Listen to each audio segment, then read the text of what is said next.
What if I told you that one of history's greatest minds discovered a truth so devastating about human nature that he warned it should never be spoken aloud? Carl Jung, the legendary Swiss psychiatrist who unlocked the mysteries of the unconscious mind, stumbled upon a secret that would change how you see every person you meet forever. This isn't just another self-help revelation. This is something that Jung himself called the shadow truth of humanity, a psychological reality so raw, so unforgiving that once you understand it, you'll never look at relationships the same way again. But here's what Jung discovered through decades of analyzing the human psyche. The very people who claim to love you, support you, and stand by you are the same ones who will forget your kindness in mere days, yet remember your mistakes for decades. Are you ready to peer behind the mask that every human being wears? Because what you're about to learn cannot be unlearned. According to Carl Jung's extensive research into human behavior, there exists what he termed the gratitude paradox, a psychological phenomenon that reveals the darkest truth about how our minds actually work. Picture this scenario that Jung documented time and again in his clinical practice. You spend months helping a friend through their darkest period. You sacrifice your time, your energy, your resources. You become their emotional anchor when they're drowning in despair. Yet, 3 weeks after their crisis passes, it's as if your kindness never happened. Think about your own life for a moment. Can you remember every act of kindness someone showed you last month? Last year? Be honest. The answer will disturb you. Carl Jung discovered that the human brain is wired with benefit amnesia, a psychological defense mechanism that causes us to forget positive experiences much faster than negative ones. But why would our minds work against gratitude? Jung's research revealed something chilling. Remembering kindness creates psychological debt, and the human ego despises feeling indebted. So, our unconscious mind performs a kind of magic trick. It simply forgets the elaborate birthday surprise you planned, forgotten within weeks. The late-night calls when they needed support vanish from their emotional memory. But here's where it gets worse. While your acts of generosity fade from their memory like morning mist, that one time you snapped at them during stress, that lives on in crystal-clear detail, growing more vivid with each retelling. Carl Jung said, "The human mind is like a museum of grievances and a cemetery of kindnesses." This isn't pessimism. This is documented psychological reality. But Jung's most disturbing discovery was still to come. Through his analysis of thousands of patients, he uncovered what he privately called the universal deception. The fact that every single person, no matter how genuine they appear, operates with hidden agendas. That sweet elderly neighbor who always smiles and waves? She's probably calculating whether you're the type to help with her groceries or call the police if she's too loud. Your closest friend, who always seems so supportive, they're unconsciously measuring whether your success threatens their self-image. This isn't conscious manipulation. It's far more insidious than that. According to Carl Jung, the shadow self means that beneath every human interaction lies a web of unconscious motivations, survival calculations, and ego protection mechanisms that the person themselves doesn't even realize exist. Jung discovered that even in our most genuine moments of connection, our unconscious minds are running background programs. How does this benefit me? What can I gain from this relationship? How do I maintain my position in this dynamic? The mother who seems endlessly giving? She's unconsciously programming you for future loyalty and care in her old age. The friend who remembers every detail about your life? They're building emotional leverage for when they need your support. And here's the part that will haunt you. You do this too. Right now, as you listen to these words, your unconscious mind is calculating how this knowledge can benefit you, how it might give you an advantage in your relationships. Carl Jung called this the inescapable shadow dance. We're all unconsciously using each other while simultaneously believing we're being genuine. But Jung's research revealed an even more devastating truth about the people we trust most: conditional loyalty. He documented pattern after pattern where feelings shift like weather based on circumstances. That partner who swore they'd love you forever? Jung's case studies show that their devotion has an expiration date tied directly to how well you serve their current needs. The friends who feel like family, they're unconsciously evaluating whether your presence enhances or diminishes their social status. According to Jung's decades of observation, human connections aren't the stable bonds we pretend they are. They're temporary arrangements that persist only as long as all parties find them beneficial. Jung discovered that every relationship contains invisible scorecards, unconscious tallies of give and take, benefit, and cost that determine whether the connection continues or fades. When circumstances change, you lose your job, face illness, or simply become less useful. Watch how quickly the phone stops ringing. Jung documented this phenomenon countless times. Friends who disappear when you can no longer provide entertainment, networking opportunities, or emotional validation. Colleagues who seemed like true friends until you got promoted above them. And a romantic partner who was devoted until a better option appeared. Jung would say their friendship was never really about you. It was about maintaining their comfort zone. The romantic who seems devoted? Jung understood that for most people, love is simply the emotion they feel when someone serves their current needs perfectly. This isn't cynicism. It's what Jung called the archaeological truth of human behavior. Dig beneath the surface of any relationship, and you'll find buried motivations that drive it. Perhaps Jung's most heartbreaking discovery was the loyalty mirage, the crushing realization that true, unconditional loyalty is not just rare, but maybe psychologically impossible for most humans. Jung developed the loyalty test. How many people in your life would still stand by you if you lost everything? If your wealth disappeared, your status crumbled, your health failed, and you could offer nothing in return, how many would remain? Jung's research suggests the answer is zero. Not because people are inherently evil, but because loyalty requires a level of psychological development that few achieve. According to Jung's analysis, most of what we call loyalty is actually beneficial attachment. People remain loyal as long as the relationship serves their emotional, social, or practical needs. But strip away those benefits, and loyalty evaporates like steam. Jung said, "We mistake temporary alignments for permanent bonds and then feel betrayed when people reveal their true nature." The harsh truth is that most people aren't abandoning you when circumstances change. They're simply returning to their natural state of self-preservation. Think about your workplace relationships. The colleagues who seem like friends? Jung would point out you've never seen them during a layoff when your friendship might cost them opportunities. The boss who treats you like family? You've never experienced what happens when you're no longer useful to their goals. True loyalty, Jung understood, requires the ability to act against self-interest out of principle, a psychological capacity most humans simply don't possess. But Jung's most disturbing insight was that the entire system operates in darkness. Most people are completely unconscious of their hidden agendas, conditional loyalty, and selective memory about kindness. The person who forgets your generosity and remembers your mistakes isn't consciously choosing to be unfair.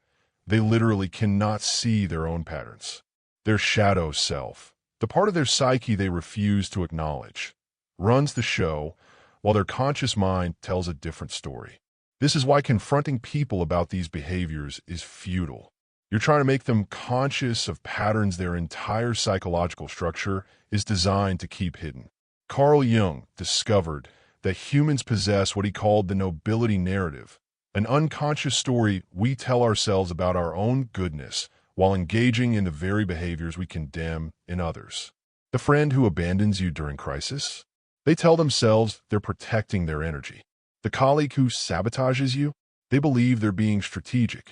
The family member who only calls when they need something? They genuinely feel they're reaching out to reconnect. And here's the part that will shake you to your core. Jung realized that recognizing these patterns in others compels us to see them in ourselves. That uncomfortable feeling rising in your chest? That's the recognition that you've done these very things. According to Jung, true psychological maturity begins when we stop pretending we're exempt from these patterns. Jung's analysis revealed why these patterns exist. What we call character flaws are actually evolutionary survival mechanisms that kept our ancestors alive in a hostile world. Jung understood that forgetting kindness serves an evolutionary purpose. It prevents us from being exploited. Remembering threats and slights keeps us vigilant against future dangers. Hidden agendas ensure we're constantly positioning ourselves for survival advantage. Even conditional loyalty makes evolutionary sense. Loyalty must be strategic, not purely emotional. The problem, Jung realized, is that we're running ancient software in a modern world. We still possess the psychological patterns of tribes fighting for survival, but we're pretending to live in a civilization of unconditional love and friendship.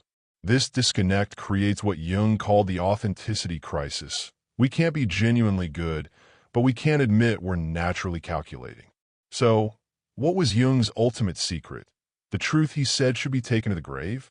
After decades studying human nature, Jung concluded that authentic human connection, the kind we all crave, is only possible when we fully accept the shadow truth about ourselves and others.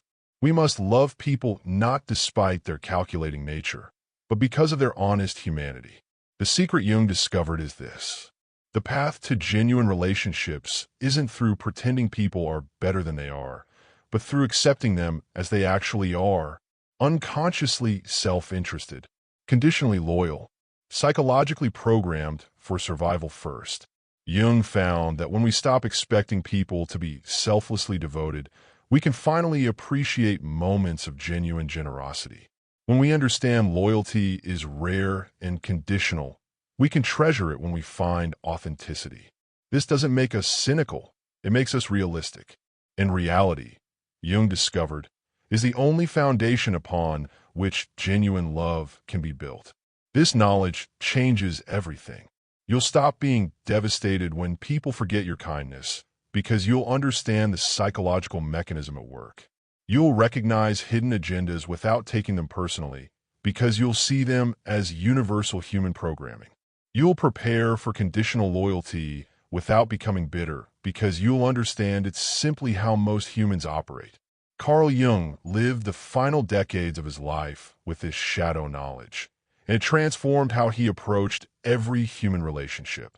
He still loved deeply, still gave generously, still hoped for loyalty, but he did so with eyes wide open. According to Jung's private writings, once you understand these patterns, you gain tremendous power. You give kindness without expecting lasting gratitude, making your generosity truly selfless. You recognize agendas without becoming manipulative. You invest in relationships while preparing for their natural evolution. You seek loyalty while accepting its rarity as a gift, not a right. This isn't about becoming cold or calculating. It's about becoming genuinely wise. Jung found that people who understand these shadow truths become more compassionate, not less, because they stop holding others to impossible standards. Carl Jung discovered the most beautiful irony of human psychology. When we stop needing people to be perfect, we can finally love them as they are. When we expect nothing, we can appreciate everything. When we understand the shadow, we can finally see the light. So why did Jung suggest this knowledge should be taken to the grave? Because this understanding gives you tremendous power over others who still live in illusion. You can manipulate those who expect permanent gratitude for temporary kindness. You can exploit those who believe in unconditional loyalty. You can deceive those who assume good intentions. Jung realized that this shadow knowledge could either liberate or corrupt, depending on the consciousness of the person who possesses it. The question is, will you use this understanding to become more authentically human or more strategically predatory? Jung's warning about taking this to the grave isn't about keeping the knowledge secret. It's about ensuring you're psychologically mature enough to handle the responsibility that comes with seeing through the masks everyone wears. He spent his final years integrating the shadow knowledge into what he called individuated consciousness, the ability to see clearly while still loving deeply. According to Jung's framework for psychological development, knowing these truths about human nature is just the beginning. The real work is learning to operate with love and kindness while maintaining realistic expectations, giving without attachment to outcomes, loving without demands for permanence, trusting while preparing for disappointment, hoping while accepting reality. The true test of whether you've integrated Jung's secret isn't whether you become cynical. It's whether you remain genuinely loving while seeing people exactly as they are. Can you offer kindness knowing it will be forgotten? Can you build relationships knowing they may be conditional? Can you be loyal knowing loyalty may not be returned? In the twilight of his extraordinary life, Carl Jung arrived at a revelation so profound, so fundamentally transformative, that he believed it should be whispered only in the most sacred spaces. This wasn't a clinical discovery to be published in psychological journals or a theory to be debated in academic halls. This was something deeper, more personal, more dangerous to our carefully constructed illusions about ourselves and others. The secret Jung carried to his grave wasn't about the unconscious mind itself, though he pioneered that understanding. It wasn't about archetypes or the collective unconscious, though these concepts revolutionized how we think about human behavior. No, this final insight was simultaneously simpler and more revolutionary. Human beings are neither good nor bad. They are human. For most of human history, we've organized our understanding of people into neat, comfortable categories. The good ones and the bad ones. The heroes and the villains. The saints and the sinners. We've built entire civilizations on the assumption that some people are inherently virtuous while others are irredeemably flawed. Our religions, legal systems, and social structures all depend on this fundamental categorization. But Jung, through decades of sitting with the deepest, darkest, most beautiful secrets of the human soul, discovered something that shattered these comfortable distinctions. Every person, without exception, carries within themselves the full spectrum of human possibility. Breathtaking generosity and devastating cruelty. Profound wisdom and shocking foolishness. The capacity to love with transcendent beauty and to wound with calculated precision. This wasn't a theoretical understanding for Jung. It emerged from thousands of hours listening to confessions that would make hardened criminals weep and witnessing acts of grace from people society had written off as hopeless. He saw respected pillars of the community harbor thoughts that would horrify their closest friends, and watch society's outcasts demonstrate compassion that would humble the most devoted saint. Jung's concept of the shadow, those aspects of ourselves we refuse to acknowledge, was not merely an academic framework.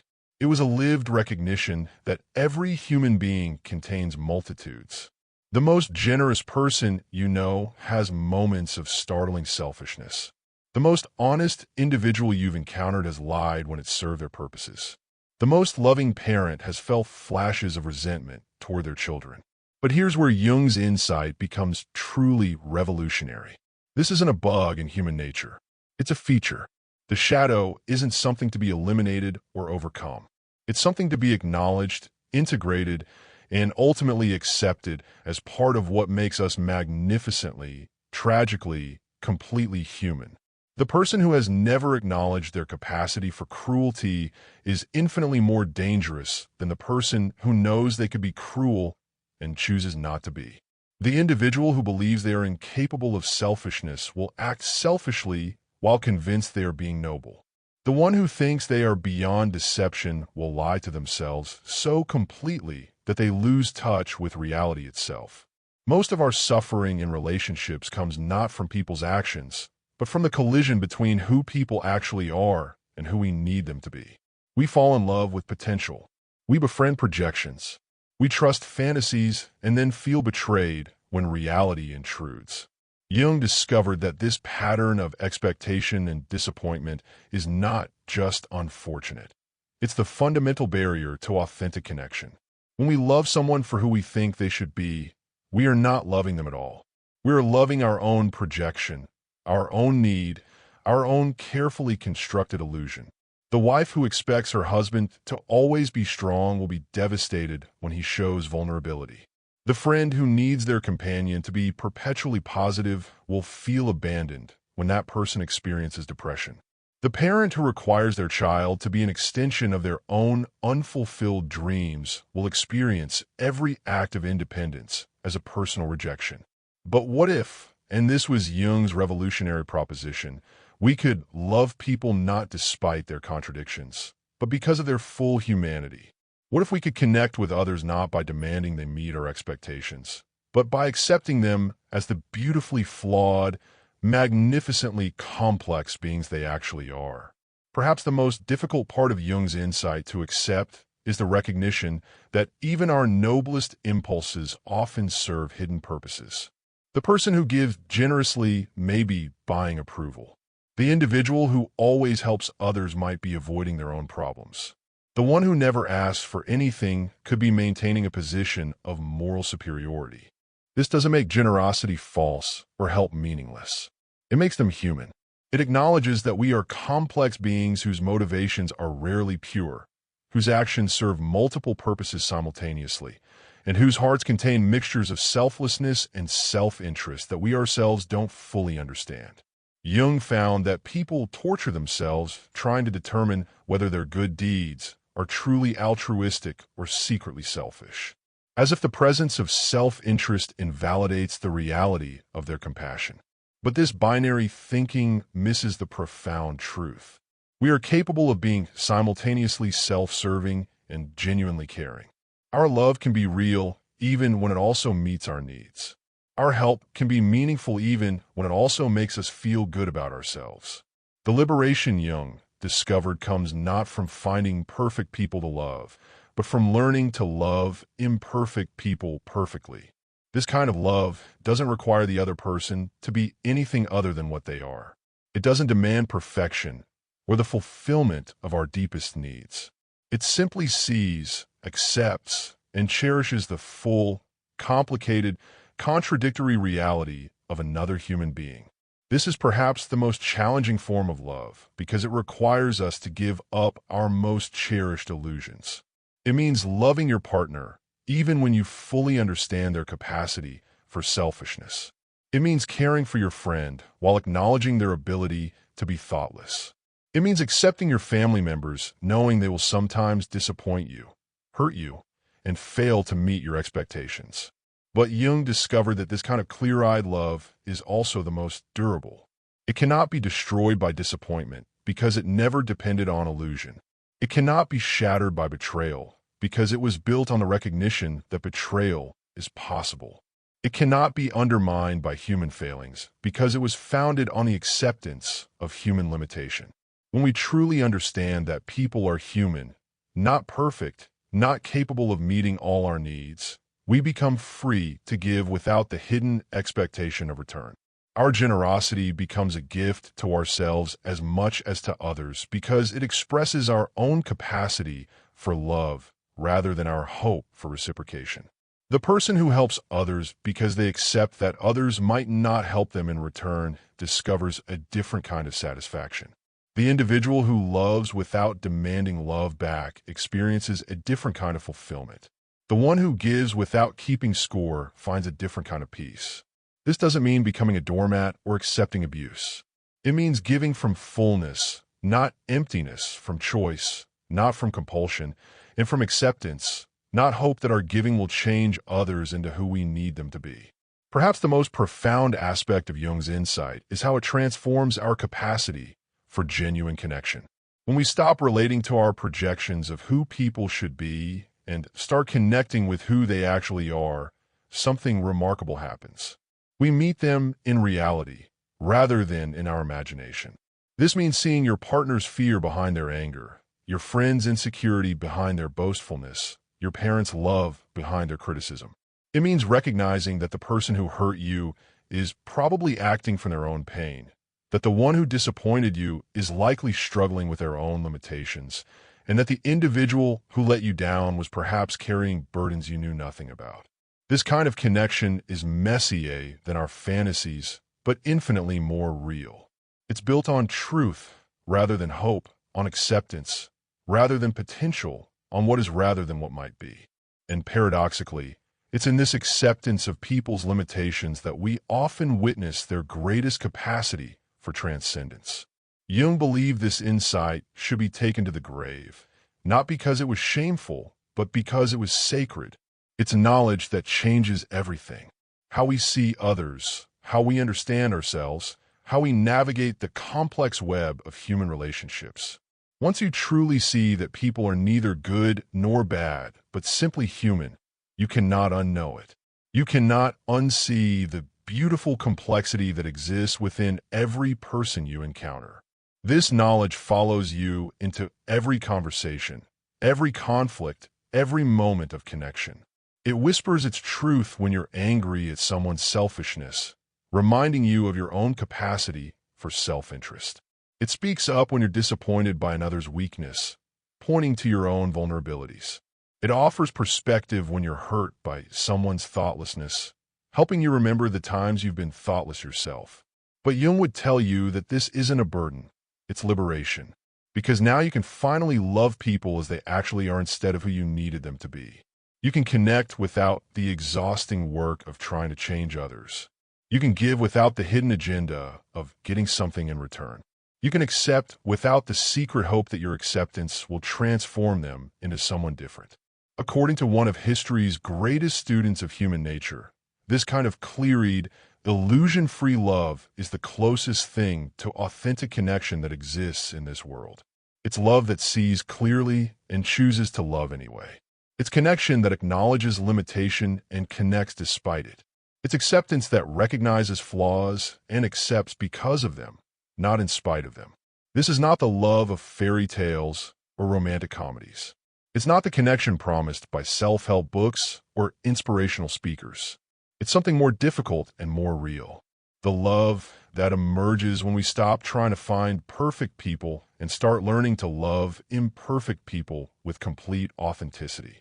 The secret is yours now. What you do with it will reveal everything about who you truly are. Will you use it to become cynical, to expect the worst from people because you know their capacity for disappointment? Or will you use it to become more compassionate, recognizing in others the same beautiful, tragic humanity you carry within yourself? Will this knowledge make you more demanding, holding people to impossible standards of consistency? Or will it make you more accepting, understanding that inconsistency is not a moral failing, but a human characteristic? Will you use this insight to justify your own failings? Or will it inspire you to be more honest about your motivations and more intentional about your choices? The wisdom Jung discovered doesn't come with instructions. It comes with responsibility. The responsibility to handle the truth about human nature with the care it deserves. To love more deeply because you see more clearly. To forgive more readily because you understand more fully. To connect more authentically because you've given up the illusions that kept you separate.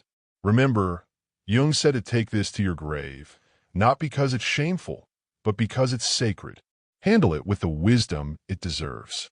Let it transform not just how you see others, but how you see yourself. Let it be the foundation not for judgment, but for the kind of love that changes the world, one authentic connection at a time.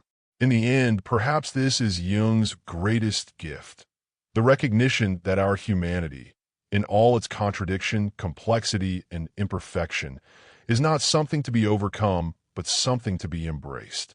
For in this embrace of our full humanity, we find our greatest capacity for genuine love, authentic connection, and lasting peace.